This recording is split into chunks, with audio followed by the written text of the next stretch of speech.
Talk. Pendengar, pemerintah secara berkala melakukan evaluasi tarif tes COVID-19 menggunakan real-time PCR. Hal ini untuk memastikan masyarakat dapat mengakses tes PCR sesuai dengan harga yang seharusnya dibayarkan. Evaluasi dilakukan oleh Kementerian Kesehatan bersama Badan Pengawasan Keuangan dan Pembangunan BPKP. Salah satu tujuan evaluasi yakni untuk menutup celah bagi kepentingan bisnis dalam penyediaan jasa tes PCR. Bagaimana tanggapan anggota Komisi 9 DPR RI terkait evaluasi penurunan harga PCR ini? Kami akan membahasnya bersama anggota Komisi 9 DPR RI Rahmat Handoyo.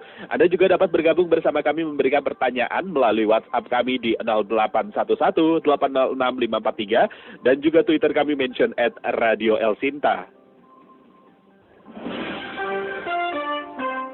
El Sinta News and Talk. Selamat sore Pak Rahmat. Selamat sore, salam sehat Bang Putra, apa kabar? Assalamualaikum.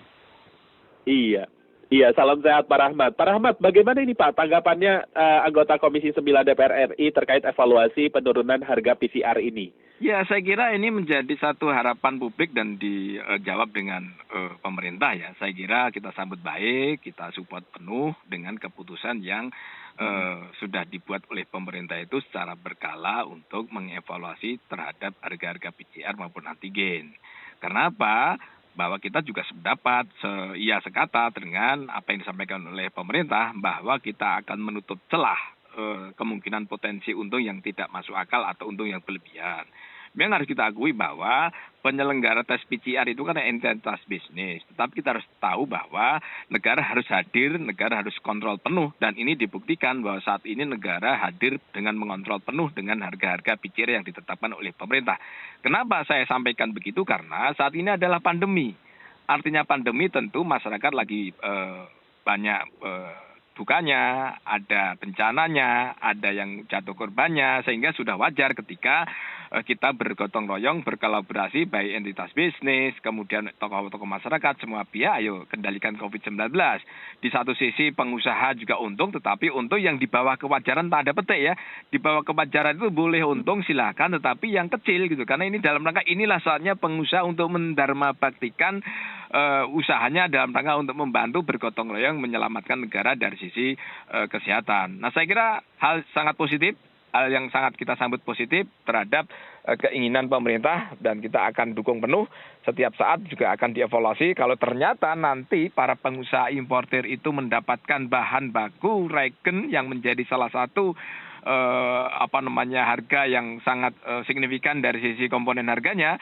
Kalau kita dapat harga atau pengusaha dapat harga yang lebih murah daripada di luar negeri, saya kira bisa akan kita evaluasi lagi.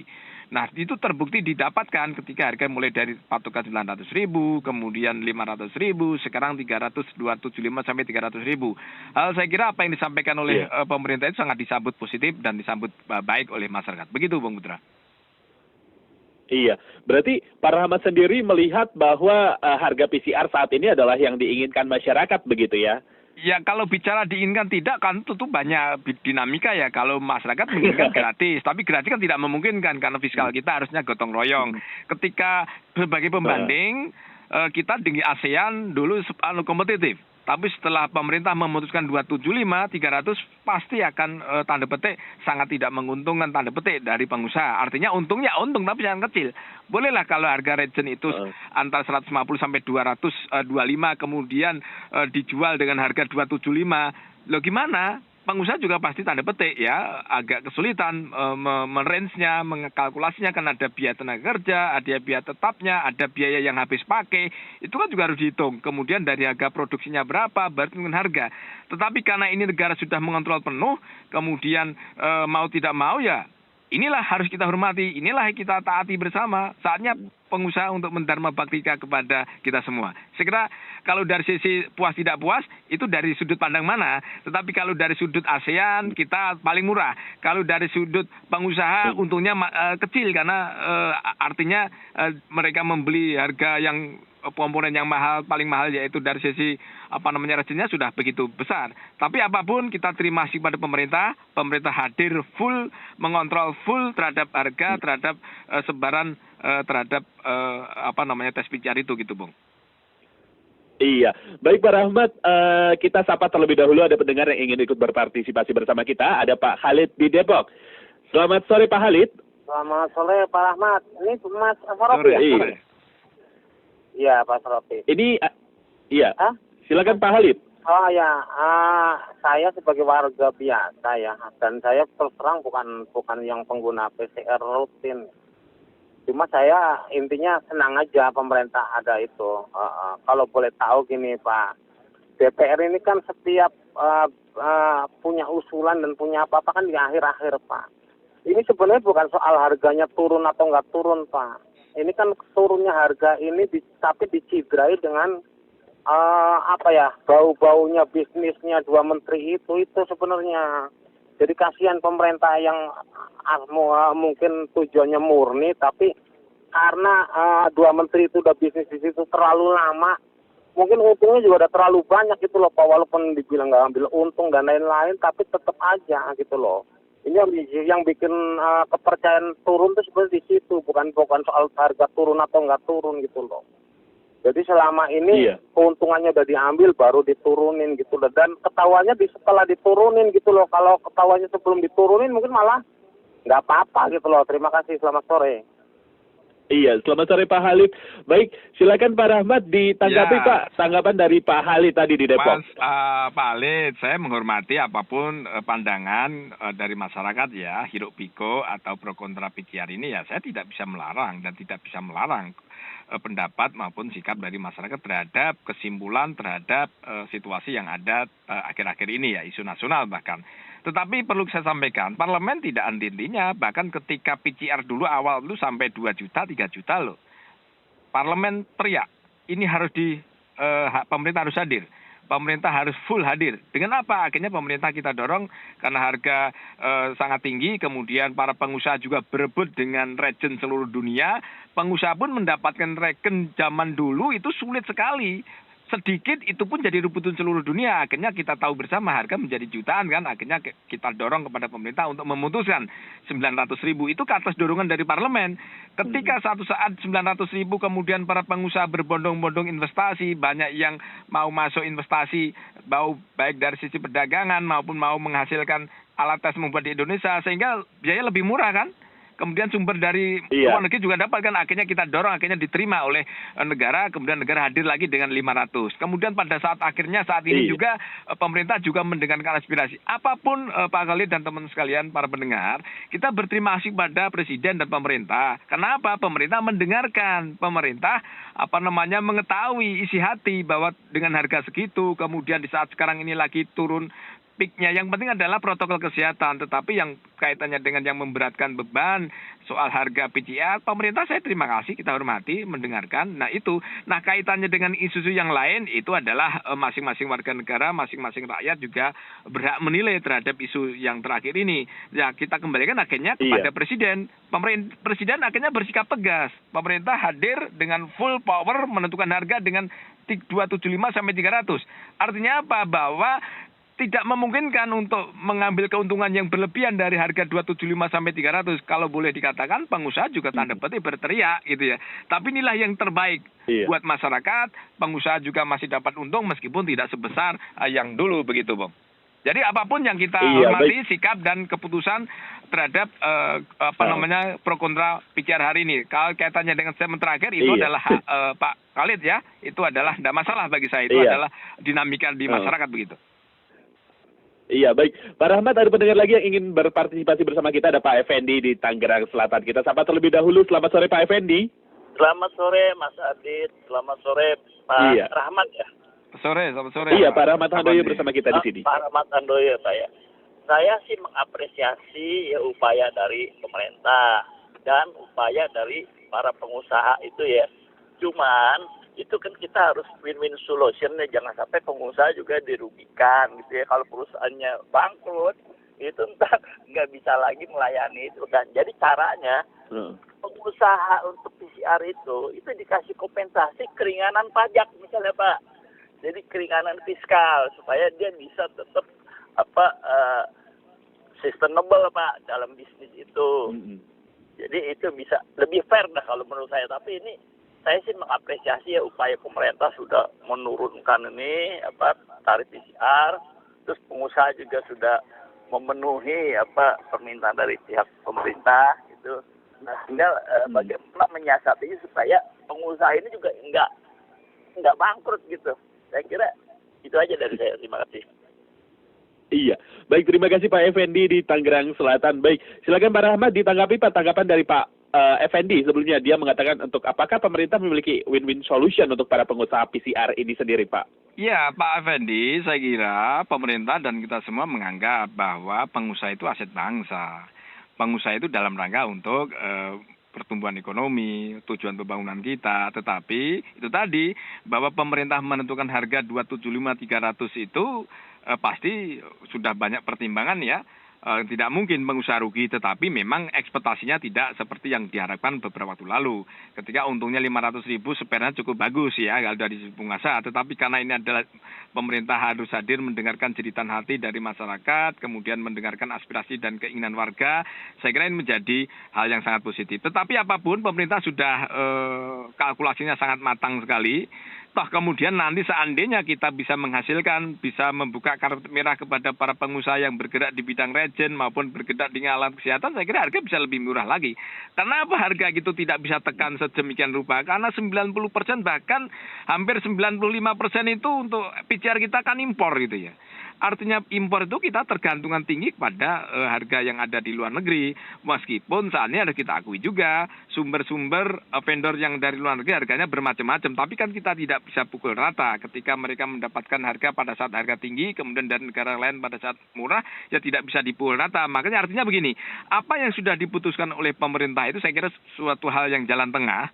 Artinya pengusaha juga masih bisa bernapas, kemudian masyarakat bisa mandiri dari sisi PCR dengan harga yang tanda petik masih bisa dijangkau.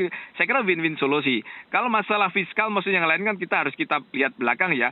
Paling tidak pemerintah dalam hal ini sudah memberikan karpet merah melalui instruksi presiden percepatan industrialisasi farmasi. Kan tidak semudah yang kita bayangkan.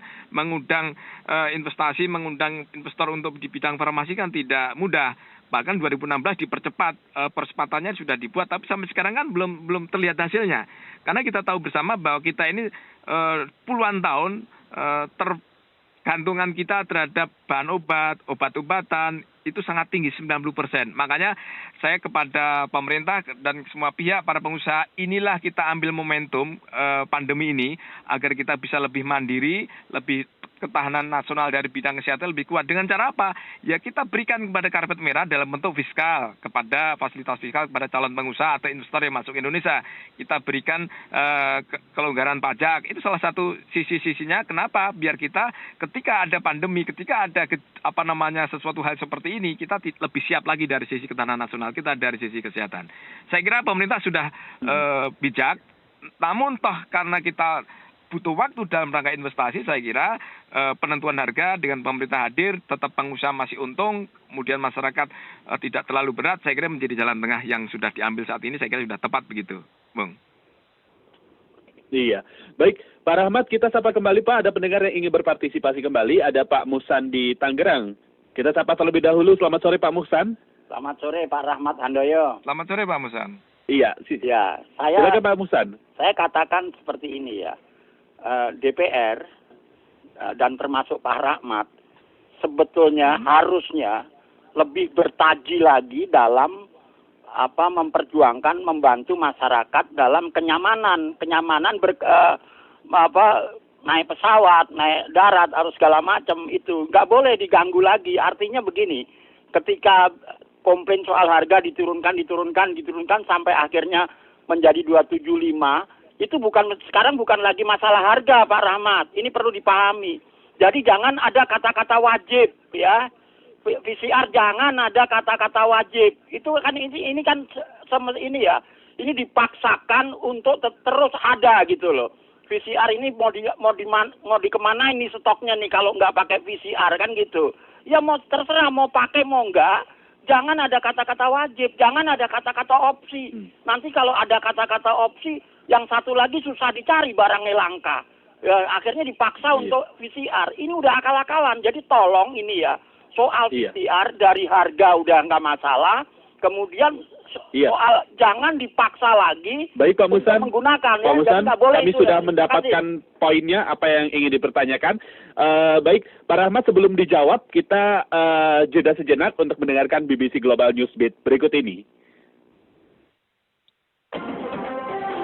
Elshinta News and Talk.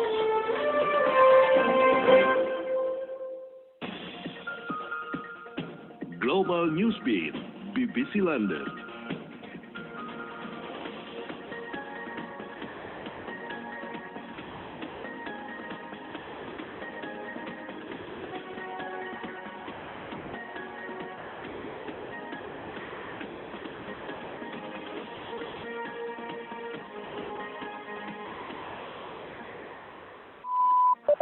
BBC.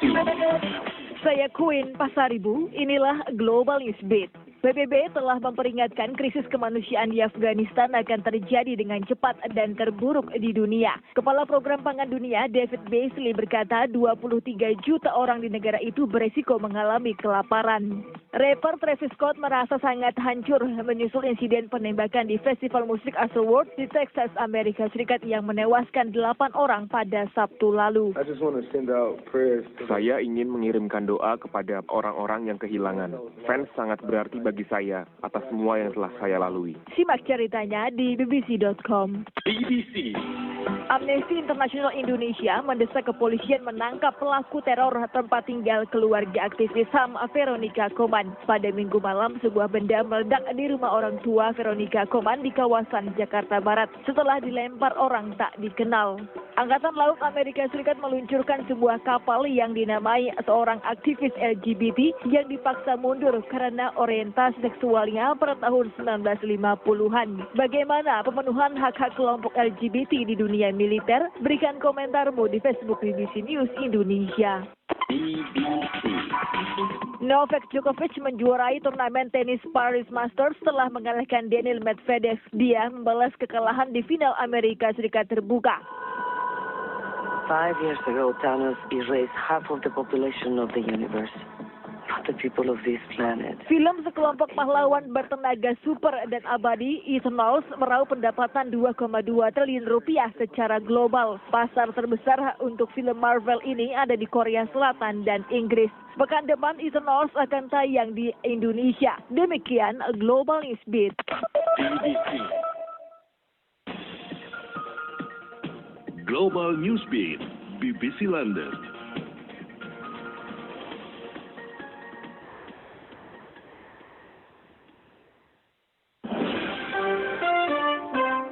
Elshinta News and Talk.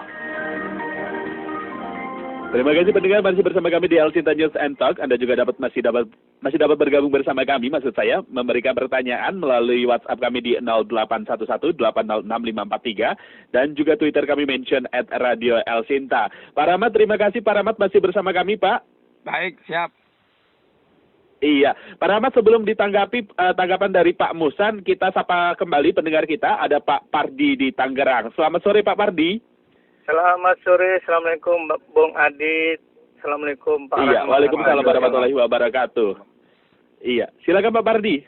Oke, begini Pak Rahmat yang terhormat. Pertama-tama ingin saya sampaikan, saya sebagai rakyat merasa bahwa saat ini anggota DPR itu kok sebenarnya tidak ada.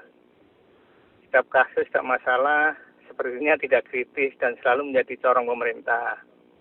Kecuali satu yang kritis, yaitu anggota DPRD DKI Jakarta. Itu cukup kritis. Nah, selanjutnya mengenai PCR, swab, dan sebagainya termasuk vaksin Pak Rahmat, saya sendiri hanya ingin menyuarakan ini adalah hak asasi manusia yang terabaikan atau dirampas. Karena kita sebagai rakyat, sebagai konsumen, harus satu vaksin, harus PCR, harus swab ketika ingin melakukan mobilitas. Satu hal, mengapa? Yang terakhir, yang poinnya begini Pak Rahmat, bahwa PCR itu adalah mengambil uang rakyat dengan secara paksa, yaitu dengan undang-undang. Ya. Jadi pemerintah membuat peraturan, pemerintah menyuruh instansi untuk mengimpor, Dan tentu ini ada yang diuntungkan dan ada yang dirugikan. Yang dirugikan ya konsumen, karena mereka harus mengeluarkan biaya yang sangat banyak. Ini sangat luar biasa, Pak. Coba Anda kalikan saja. Secara awam, dari 1.500.000 menjadi 270. Orang awam akan menghitung. Jadi selama ini untungnya sekian gitu kan, kali berapa juta. Nah, itu omsetnya kemana gitu kan. Coba Pak Rahmat bayangkan, seandainya uang itu dibelanjakan masyarakat untuk keperluan lain, untuk beli sembako dan sebagainya, itu berapa juta akan terangkat begitu, mengangkat perekonomian Indonesia. Tetapi PCR itu hanya mengalir pada satu kantong, yaitu satu pejabat, kedua konglomerat, itu aja sih. Nah, terima kasih Pak Rahmat. Iya, baik Pak Pardi. Iya. Waalaikumsalam warahmatullahi wabarakatuh. Terima kasih Pak Pardi di Tangerang. Ya, silakan Pak Rahmat bisa dijawab, bisa ditanggapi tanggapan dari Pak Musan tadi di Tangerang dan juga Pak Pardi di Tangerang juga begitu. Baik, Pak Musan dan Pak Pardi. Jadi begini, bahwa harus kita ingatkan bersama, saat ini adalah era perang. Saat ini adalah kita berhadapan musuh, musuhnya pun tidak kelihatan. Nah, kita harus sampaikan kepada teman-teman semua bahwa kita tidak mungkin dihadapkan antara ekonomi dengan kesehatan. Dua-duanya harus simultan. Dua-duanya harus simultan. Jadi, artinya tidak boleh mementingkan ekonomi dulu, mementingkan kesehatan dulu. Saat ini adalah produsen modal kesehatan karena ada pelindungan nyawa. Nah, sebagai pemimpin perang adalah pemerintah. Apapun yang dilakukan pemerintah, entah itu wajibkan atau tidak mewajibkan, itu dalam rangka untuk memberikan perlindungan. Sekali lagi, memberikan perlindungan kepada rakyat. Nah, ada kalanya memang kita harus mewajibkan untuk PCR, ada mewajibkan untuk kemudian tes antigen. Coba kalau kita tidak mewajibkan beberapa waktu lalu ya, ingat, jangan dilihat sekarang ini saja yang sudah turun, kita berkat bersama, kita gotong royong. Cobalah kita bulan Juli sampai Agustus. Ribuan orang saudara kita gugur, ribuan orang umat kita gugur karena COVID-19. Maka dibutuhkan satu aturan, maka dibutuhlah satu kewajiban yang memaksa kepada kita semua. Bahkan ada satu kota yang tidak sama sekali tidak boleh bergerak. Tanda petik ekonomi pasti akan dikalahkan. Tapi itulah yang akan dilakukan, pilihan yang terbaik dari hal-hal yang tidak mengenakan bagi kita semua. Artinya apa? Bahwa ini adalah tidak mungkin kita samakan di saat era seperti era yang normal, era yang tidak ada pandemi.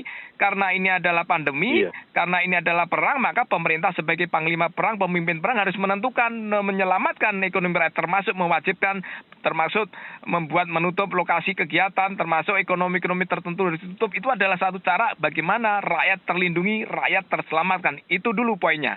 Nah, ketika sudah terjadi ritme yang bagus, maka dikenal dengan istilah gas and rem.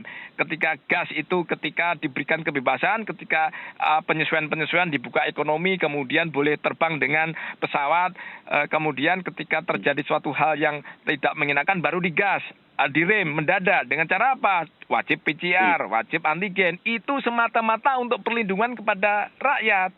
Jadi jangan semerta-merta hanya pandemi ini dilihat dari sisi ekonomi saja, tidak bisa.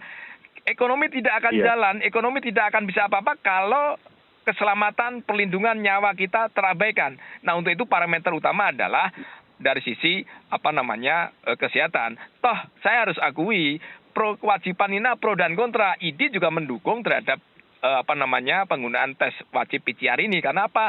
Semata-mata untuk memberikan perlindungan nyawa dan rakyat dan umat kita. Tetapi karena Pak Presiden sangat bijak mendengarkan aspirasi di saat ekonomi sulit, toh kemudian yang diwajibkan tidak diwajibkan itu adalah pesawat ya. Kita harus gotong royong, tidak mungkin PCR itu di seluruh negara. Ingat Bung Muson dan Pak Pardi, triliunan kita pengadaan barang untuk PCR ini. Itu untuk yang terdeteksi PCR, terdeteksi positif, kemudian yang kontak erat itu adalah gratis. Tetapi ketika orang saudara kita yang mampu naik pesawat, maksud harus negara, kan tidak mungkin. Kita harus bergotong royong dalam suasana seperti ini. Artinya apa? Di saat seperti ini kita harus maklum bahwa ekonomi kesehatan tidak bisa dihadap-hadapkan. Syukur kalau itu simultan, ekonomi jalan, kesehatan juga masih terlindungi. Artinya kita harus ikutin apa yang disampaikan oleh pemerintah. Kita bahasanya adalah penyesuaian gas dan rem. Ketika mendadak, ketika harus naik ya semua kewajiban harus diperintah negara. Termasuk dalam ini vaksin. Vaksin itu kita tidak serta-merta hanya dari sisi lihat dari pandangan sudut pandang dari ekonomi, tapi kita lihatlah dari sudut pandang kesehatan. Betapa pentingnya, betapa manfaatnya vaksin itu. Toh kemudian vaksin juga dibiayai oleh seluruh negara dari APBN semuanya. Nah, itu artinya apa? Bahwa jangan serta-merta memandang ini hanya satu sudut pandang saja. Ayo kita lihat secara komprehensif, karena ini adalah tidak normal, ini adalah perang, musuhnya tidak kelihatan, negara hadir sebagai panglima untuk menentukan wajib atau tidak, itu sesuai dengan situasi dan kondisi. Ketika kondisi seperti ini kan pemerintah sangat bijak tidak mewajibkan untuk PCR misalnya. Tapi ketika ritmenya seperti 2 minggu atau 2 bulan yang lalu, banyak saudara kita yang gugur karena COVID, saya kira kewajiban menjadi harga mutlak yang harus kita turuti dan kita taati dari pemerintah. Saya kira gitu, Bung Putra. Jadi kita harus arif, kita harus bijak bahwa ini adalah perang, pemerintah adalah hadir full mengontrol penuh terhadap keberadaan penanggulangan COVID, termasuk pengendalian soal gonjang-ganjing masalah tes PCR ini. Saya kira sudah sangat arif ya terhadap apa yang sudah diputuskan oleh negara ini. Begitu, Bung. Iya, baik Pak, kita sapa kembali pendengar kita. Sudah hadir bersama kita ada Pak Sebastian di Jakarta dan juga Pak Hari di Karawang. Kita sapa terlebih dahulu Pak Sebastian. Selamat sore Pak Sebastian. Selamat sore Pak Adit, Pak Rahmat. Iya. Iya, silakan Pak Sebastian. Kita maklum kondisi sekarang ya. Namun gini, saya kebetulan ya pelaku yang melakukan punya klinik yang melakukan tes PCR. Jadi supaya masyarakat juga tahu, paham. Tidak bisa asal berbicara sebenarnya kalau nggak punya data, ya. Gini, saya bicara karena saya dituduh pengusaha untungnya sebesar ini, gitu. Saya kasih tahu yang sebenarnya. Nama saya Sebastian, ya. Saya punya klinik. Nah, untung yang saya dapat mulai dari awal tes PCR sampai sekarang, mulai di harga berapa sampai sekarang harga 275. Kami hanya dapat per tes itu 12.700, Pak. PCR maupun antigen. Jadi supaya masyarakat paham nih, ya. Kita tergantung dengan harga beli pengusaha yang membeli dari kondisi dolar. 12.700, Pak. Ya. Untuk konten lokal kami harus menyediakan APD. Kami harus menyediakan uang makan karyawan dan lain sebagainya. Jadi jangan masyarakat menuduh dengan hal-hal yang kadang-kadang kurang mengenakan gitu. Saya senang dengan Pak Rahmat bilang tadi, kondisi sekarang adalah kondisi perang, ya. Bagi siapa yang akan pergi naik pesawat ataupun naik kereta api harus tes PCR. Itu sebenarnya tuh kalau bagi kita ya naik bus pun sebenarnya tuh harus bus antar kota pun sebenarnya harus tes PCR. Tidak bisa sembarangan. Mungkin bapak-bapak atau saudara-saudara saya yang berbicara tadi, mungkin saudaranya belum kena, ada yang mati atau meninggal. Coba ada yang kena, Pak. Begitu dia mencari obat setengah mati, bisa sampai seminggu. Saya ikut yang melakukan menolong orang di rumah sakit sampai tidak bisa ditolong karena berjejer di jalanan. Jadi masyarakat supaya paham, jangan hanya menuduh pengusaha begini dan begini gitu. Harus mengetahui semuanya duduk permasalahannya. Jadi saya senang dengan pemerintah hadir sekarang. Kita dengarkan lagi. Tidak mungkin pemerintah itu untuk membunuh. Kalaupun ada pemerintah umpamanya menteri lah yang ikut dalam kondisi begini, kita kan belum tahu sebenarnya. Kita harus say thank you sama mereka masih mau menyediakan ini. Ya, kita harus tahu dulu datanya. Radio ini juga benar-benar meminta data yang benar ya. Terima kasih. Iya, baik Pak Sebastian. Kita sudah menangkap apa yang ingin ditanyakan. Terima kasih. Kita sambung kembali ke Pak Hari di Karawang. Selamat sore Pak Hari. Selamat sore Mas Sorti. Selamat sore Pak Rahmat. Selamat sore. Tadi bicara kesehatan ya. Itu saya sampai sekarang pun udah hampir kepala 6 ini yakin. Orang yang dibilang sehat itu taruhlah misalnya di bawah 30 derajat Celcius. Orang yang sakit di atas itu. Apakah selama Pak Rahmat mendampingin riset-risetnya pemerintah, pernah nggak Pak Rahmat itu punya data gitu? Misalnya dari 10.000 orang yang diteliti itu ya, yang cenderung dia kena COVID atau penyakit lainnya itu, yang bahaya itu, suhunya di atas 37. Atau yang sehat bisa dikatakan di bawah 37 derajat Celcius gitu. Nah, itu aja Pak. Iya. Itu dulu kita meminta datanya. Jadi kalau memang yang dinyatakan sehat itu di bawah 37 derajat Celcius, cukup kan antigen. Tidak perlu yang, cukup termogan. Tidak perlu yang antigen atau PCR. Kalau di atas 37 ya silahkan lanjutkan dengan antigen atau dengan PCR gitu. Nah, batas orang dinyatakan sehat, ya kan, itu berapa derajat suhunya? Tolong Pak, karena itu satu.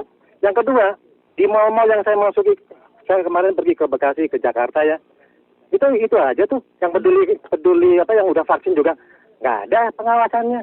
Yang udah yang kan katanya mensyaratkan untuk masuk mal harus ada peduli itu ya, di vaksin itu ya. Peduli lindungi.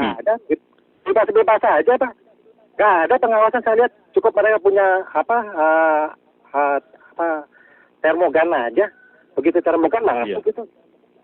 Saya udah membuktikan mau besar dia masuk aja asal dia di bawah 37. Nah, saya tanya sama Pak Rahmat, pernah nggak DPR tuh atau Pak Rahmat tuh nanya sama pemerintah, orang dinyatakan sehat itu suhunya berapa? Kalau dia di atas 37, ya silakan lanjutkan dengan antigen atau PCR, silahkan. Tapi kalau di 37, manusia normal dinyatakan sehat, jangan dihalangi lah mobilitasnya lah. Kita perlu usaha Pak, kita perlu mobilitas. Ya, terima kasih Mas. Ya, baik Pak Hari. Kami sudah menangkap pesannya. Terima kasih dan selamat sore Pak Hari. Baik Pak Rahmat Handoyo, Pak silakan Pak ditanggapi tadi tanggapan dari Pak Sebastian di Jakarta dan juga Pak Hari di Karawang. Baik. Pak Sebastian ya, saya memahami suasana batin Bapak dan teman-teman koleganya ya, tetapi inilah jalan yang terbaik. Pemerintah juga pasti akan dan sudah pasti menilai, menganggap keputusan itu pasti banyak pertimbangan ya, termasuk diberikan izin untuk untung, tetapi untung yang itu tadi, untung yang tidak terlalu besar seperti saya sampaikan oleh Pak Sebastian ya. Ya kita bergotong royong, waktunya, saatnya kita mendharma baktikan negara. Sebagai pengusaha mendapatkan untung, tetapi untungnya kecil untuk saat ini ya, tetapi tetap jalan dengan karyawannya. Nah, terkait dengan Pak Hari izin bahwa COVID itu tidak didasarkan pada suhunya berapa. Banyak loh yang orang sehat, bagas waras, tidak ada suhunya, kemudian tidak ada batuk, tidak apa-apa, demam pun tidak, OTG. Tapi ingatlah ya, bahwa OTG itu justru yang sangat-sangat membahayakan kepada lingkungan, keluarga, dan teman-teman sebaya di sekelilingnya. Karena dia merasa sehat, tidak tahu apa-apa, tidak merasa sakit, dia berkeliling, ternyata dia ribuan atau ratusan orang di sekelilingnya terkena oleh aktivitas-aktivitas OTG ini. Nah inilah yang harus kita hormati. Nah untuk itu mencermati dari sisi kesehatan itu tentu pemerintah dalam ini dari sisi unsur kesehatan sudah tepat saya kira. Ya kalau kita mendengarkan keputusan tidak pasti dia akan menguntungkan atau tidak, dalam hal bukan menguntungkan tapi tidak menyenangkan semua pihak. Tetapi paling tidak parameter utama pemerintah mengambil putusan, mengambil kebijakan itu adalah rangka penyelamatan dan perlindungan umat manusia. Itu dulu. Nah ketika itu sudah terlindungi pasti ada yang tidak nyaman, tidak suka, wajar. Ketika tidak boleh berdagang di pasar ketika pitnya kemarin naik, siapa? Pasti teriak. Tapi itu dilakukan yang baik dari yang terjelek. Semuanya jelek pilihannya, tetapi ini demi perlindungan nyawa, perlindungan kesehatan, pemerintah melakukan untuk level 4. Level 4 itu adalah sangat ketat sekali. Ketika sudah bergotong royong bersama dengan kesabaran diturunkan lagi. Artinya pemirsa pendengar di manapun Anda berada, kita jangan lihat saat ini. Lihatlah 2-3 bulan yang lalu, saudara kita, tetangga kita, grup-grup WhatsApp, dimanapun banyak kabar meninggal dunia, berita duka, innalillahi, banyak sekali. Nah saat ini justru jangan menjadikan pro dan kontra, jangan kita kendor bahwa seolah-olah kita sudah seperti ini, bahwa seolah-olah COVID sudah tidak ada, itu justru berbahaya. Kemudian kita tidak melakukan tes antigen, tidak melakukan tes tes PCR. Ingat di seluruh dunia saat ini masih sangat labil. Artinya apa? Gelombang ketiga di Indonesia masih bisa mengancam. Lihatlah Singapura yang dulunya sangat rendah berbulan-bulan, setahun lebih dia rendah sekali. Lihatlah sekarang meledakan luar biasa, rumah sakit penuh. Inggris lihatlah beberapa minggu yang lalu 100.000 per hari yang tadinya rendah. Amerika yang tadinya rendah kemudian peaknya naik lagi ratusan ribu, pasti implikasinya banyak yang gugur. Kita tidak boleh seperti itu lagi, tidak boleh seperti hal yang pilu kemarin. Kita harus bercermin negara-negara yang lain ketika bisa turun kemudian ekonomi euforia, kemudian masyarakat apapun keputusan pemerintah kita kritisi dengan pedas dari sudut pandang hanya sebatas ekonomi. Tidak bisa. Bahwa saat ini sudut pandangnya dua hal yang harus bersamaan. Utama tentu adalah kesehatan. Ketika kesehatan tidak bisa ditawar-tawar, harus dihormati pemerintah. Ketika nanti, naudzubillah, amit-amit jangan sampai terjadi gelombang 3 ini, jangan sampai terjadi. Ketika pemerintah ada kenaikan tren, pasti pemerintah akan mengambil garis tegas. Penyelamatan nyawa manusia itu yang paling utama. Kemudian ketika sudah hal seperti ini baik, mulailah dilonggarkan, mulailah disesuaikan. Jadi jangan dilihat seperti ini, Pak Heri. Jadi termasuk OTG itu justru yang berbahaya. Anak-anak kita yang OTG kemudian ketika masuk rumah, orang tua, neneknya kena, banyak yang meninggal kemarin itu karena OTG gitu loh. Dan kita tidak boleh kecolongan yang kedua kali. Ingat sekali lagi saya sampaikan pada forum yang baik ini, jangan dilihat sekarang, tapi bercerminlah 2-3 bulan yang lalu, ribuan tiap hari saudara kita gugur. Apapun keputusan pemerintah pasti, sekali lagi, pasti yang terbaik buat rakyat, buat pelindungan, baik dari sisi utama pasti dari unsur kesehatan dulu. Ketika kesehatan sudah bagus, barulah diberikan pelonggaran, diberikan pelonggaran ekonomi, termasuk pemerintah, presiden mendengarkan aspirasi ketika penurunan harga itu disesuaikan dengan kondisi kekinian. Toh kemudian nanti rakyat AB tidak PCR, tidak antigen, kemudian tidak menggunakan kegiatan dengan euforia.